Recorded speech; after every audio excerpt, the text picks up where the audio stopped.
Wyoming. He's 27 years old, a little fella, 5'8", 145 pounds. Why so many of these good bull riders are on the small side, Larry? Well, that's the size. Body coordination, body moves, timing, balance, less body to move around on top of one of these bulls. You can see Charlie, the kind of moves he's making. Whoa, getting a little wild and western. Whipping him over the back of that head with his hat. He rode him off into the shoes. Getting off is an adventure, too, of these bulls. This is a crazy event. Now watch the free arm here. Watch the feet. No spurring action is necessary. Keeping the body in control on top of that bull. And they've scored him 74. He had a 79 on his first ride in the finals, a total of 153. Earlier, Larry had a chance to demonstrate what happens when you get on top of one of those bulls in the chutes. You're looking at a rodeo bucking bull, one of the meanest, toughest animals in the North American sporting scene today. To be a bull rider, you would usually wear a glove on your riding hand. You'd have a bull rope that fits around the bull with a braided handhold in it. You warm up the rosin, which is on the glove and on the rope. Creates friction.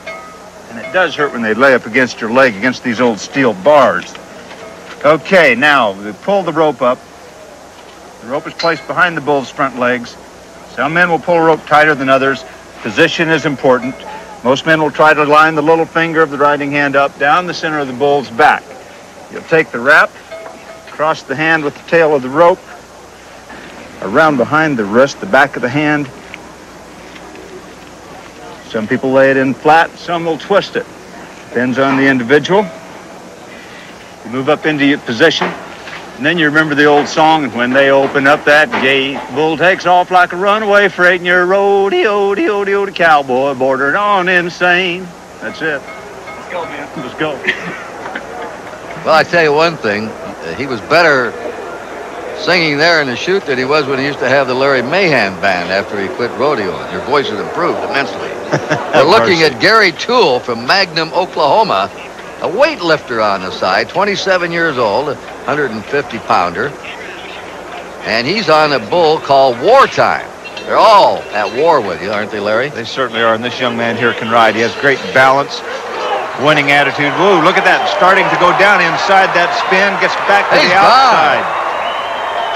He wasn't bucked off, he was hammered off there. Gary Toole.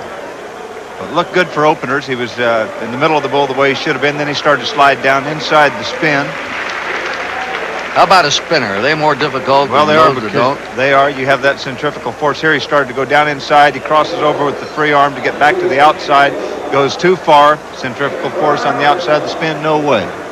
So it's no score for Gary Toole. He had an 81 on his first round here in the finals. But this will put him out of contention for the $50,000 first prize. Presenting the Honda 4Trax.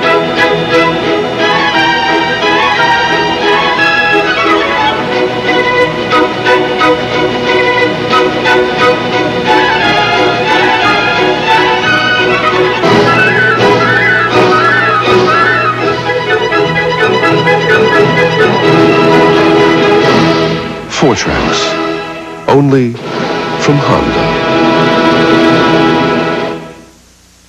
At Midas, we've always been proud of the job we do. A lot of our new customers are referred to us by our old ones. Howdy, boys. Welcome back, Mr. Creedy. You see, good service, good prices. The word gets around. Now when you have any Midas... That later on World News Saturday. Ken WILCOX from Greenbrier, Arkansas, 150-pounder, a farmer on the side, is on a bull called Passport. This fellow won the 1980 rodeo finals and also the Cheyenne Bull Riding Championship in 1983. Remember, in these events, they got down to a final 10. So in the final 10, you have the first go-around, then they go down to the final 4. That's the second go-around, and the combination of both scores decide the $50,000 winner. Bull's Passport, it takes a lot of hustling, a lot of shuffling around on the back of one of these bulls. Ken making some good moves. Whoa, the bull almost hooks him. I'm not too high on his dismount. No, but I tell you, he had a good ride there, and we'll see what his score is, but the bull should score high. He gave him quite a workout. Looks like he is injured his stomach, Larry. That bull might have gored him a bit. Yeah, it looked like he belly punched him with one of his horns there. Now here, take a look at the feet. No spurring action. The free arm. Maintain body control, balance. Right here when he makes his exit, quite often that would have been all right, but as he was getting off, the bull was coming around to the right. Not the most graceful of exits. But he scored an 81, a total of 163 points, and he's shaken up, but I'm pretty sure that he's all right. Here's Charlie Sampson, 28 years old, from Los Angeles, the 1982 world champion. Anytime he competes in a rodeo, he's a good bet to capture the bull riding event. Now let's take a closer look at Charlie Sampson. There's some riding stables in Los Angeles named Al Fig. This is where it began for Charlie Sampson.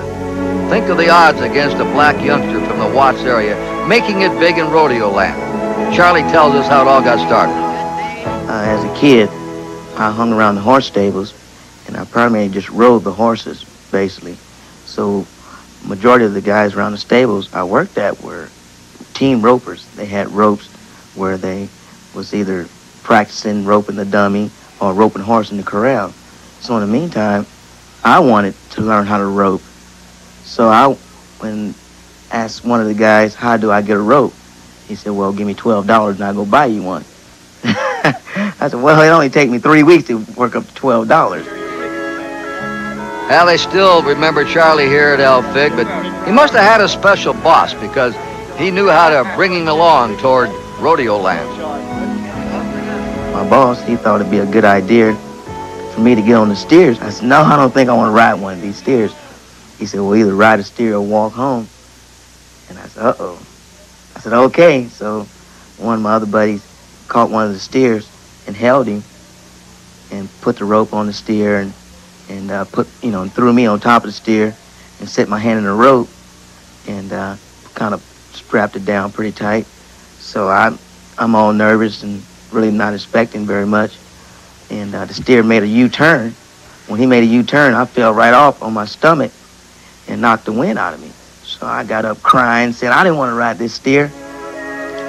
Charlie is the 11th child of a family of 13. Sister Melba still cooks the barbecue up for him when he comes home. But Charlie got a great break, going to college because of the sport he loves. I was in high school and I was riding pretty well. And one of my buddies from Arizona had went to college, Central Arizona College. And he said, well, how would you like to go to college if we give you a rodeo scholarship? I said, a rodeo scholarship? I get to go to college free and also be in rodeo? He said, sure. I said, you bet, I'll go.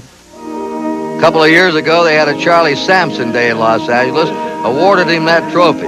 Charlie's unique, though. He's one of the very few blacks in the bull riding event of the rodeos.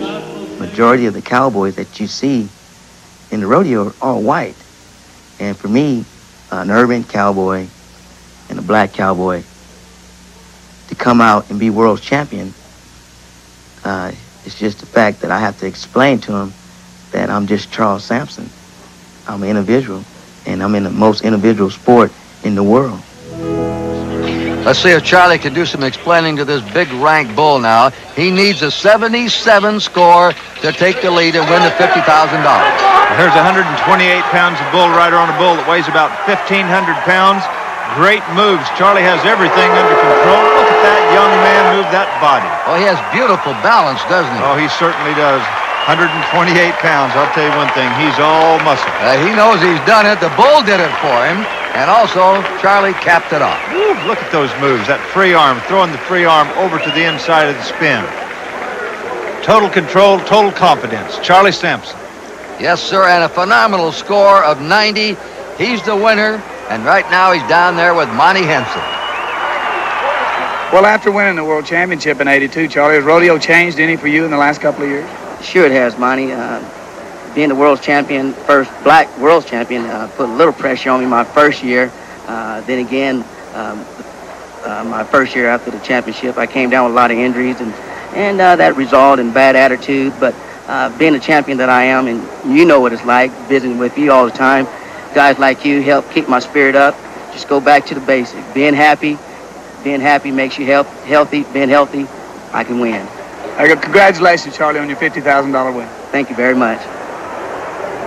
Well, that $50,000 might make Charlie even happier and healthier. So here are the